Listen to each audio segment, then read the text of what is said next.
400,000 years ago, someone killed a deer, cracked open one of its leg bones, and didn't eat what was inside. They sealed it back up and waited. 9 weeks later, it was still good to eat. Not dried.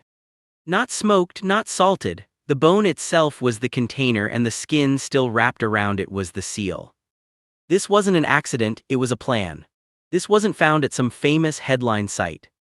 It was found in a quiet cave in what's now Israel. And it may be the oldest direct evidence of deliberate food storage anywhere on the planet.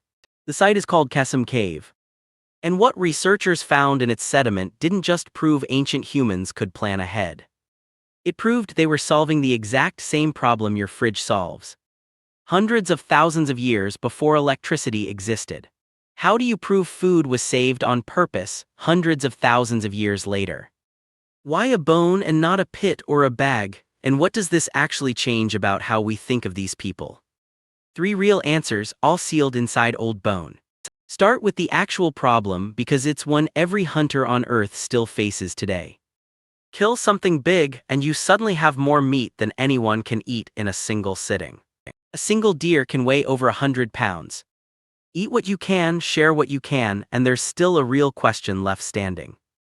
What happens to the rest before it spoils or before something else finds it first? Most of the meat, researchers believe, was eaten fast, shared, or processed quickly. But bone marrow is different. It's dense, it's fatty, it's one of the most calorie-rich parts of the whole animal. And it doesn't have to spoil the same way muscle meat does. That single fact turns out to be the whole key to this story. If marrow spoils slower than meat, then maybe, just maybe, it could be saved. Not eaten today, eaten later when food was harder to find. In 2019, a team led by researcher Ruth Blasco published the evidence, and it's genuinely clever archaeology. They didn't just find old bones, they found a specific, repeated pattern in how those bones were treated. The bones weren't scattered randomly through the cave's layers. Deer leg bones, specifically metapodials, the long bones of the lower leg, kept showing up with skin and tendons still attached, cracked open only later. In a separate, deliberate step. That's the detail that matters. If the marrow was going to be eaten right away, there'd be no reason to leave the skin on and carry the bone back whole. The skin only makes sense as packaging for something meant to last. Blasco's team didn't stop at theory.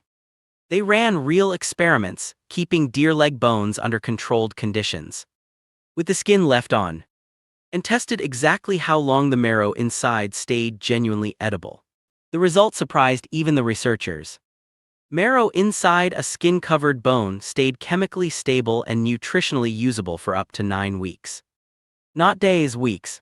9 weeks is longer than most people keep leftovers in an actual working refrigerator today.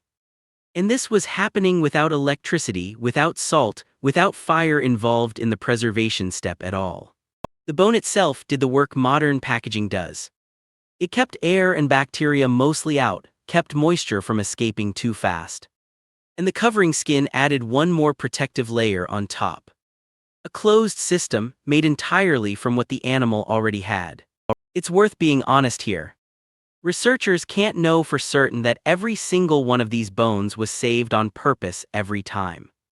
Some could have simply been carried back whole out of convenience. But the pattern, repeated across the layers of an entire cave over tens of thousands of years, is what makes this different from a one-off guess. This wasn't luck, it was a habit. So who are the people doing this? Kesem Cave's occupants lived here roughly 420,000 to 200,000 years ago. A population researchers still debate the exact classification of. What isn't debated is what else they were doing at the same time. This is also one of the earliest known sites with regular, habitual use of fire for cooking and clear evidence of tool specialization. Different blades for different jobs. A population already organizing fire, tools, and now food storage all in the same cave all at the same time starts to look less like a group barely surviving day to day and more like a group actively managing its future. Here's why this matters beyond one cave in Israel. For a long time, the working assumption was that real food storage, planning for weeks or months ahead, was a much later invention, tied to farming and permanent settlements. Kesem Cave pushes that idea back by hundreds of thousands of years and shows it happening among hunter-gatherers, long before anyone planted a single seed or built a permanent home. Planning ahead for weeks at a time requires something specific. Not just intelligence in the moment, but the ability to picture a future where you're hungry. And act now to protect that future self. Psychologists call that mental time travel, imagining a future need and acting on it before the need actually arrives. It's something researchers usually study in modern humans and a handful of intelligent animal species. Here it's showing up in the archaeological record itself. That's a genuinely different kind of intelligence than simply reacting to what's in front of you. It's the same basic instinct behind a modern grocery list, a stocked pantry, or a bag packed the night before a trip. So what actually happened 9 weeks later when it was time to eat? The bone was cracked open again, the same way it was the first time. And the marrow inside, researchers found, was still genuinely nutritious. Not spoiled, not toxic, not stripped of its calories. A real, usable meal, arriving exactly when it was needed most. Likely during a lean stretch when a fresh kill wasn't guaranteed. This wasn't a backup plan for a disaster. Researchers believe this was likely a routine part of life at Kesem Cave, a normal, expected part of how food was managed across the seasons.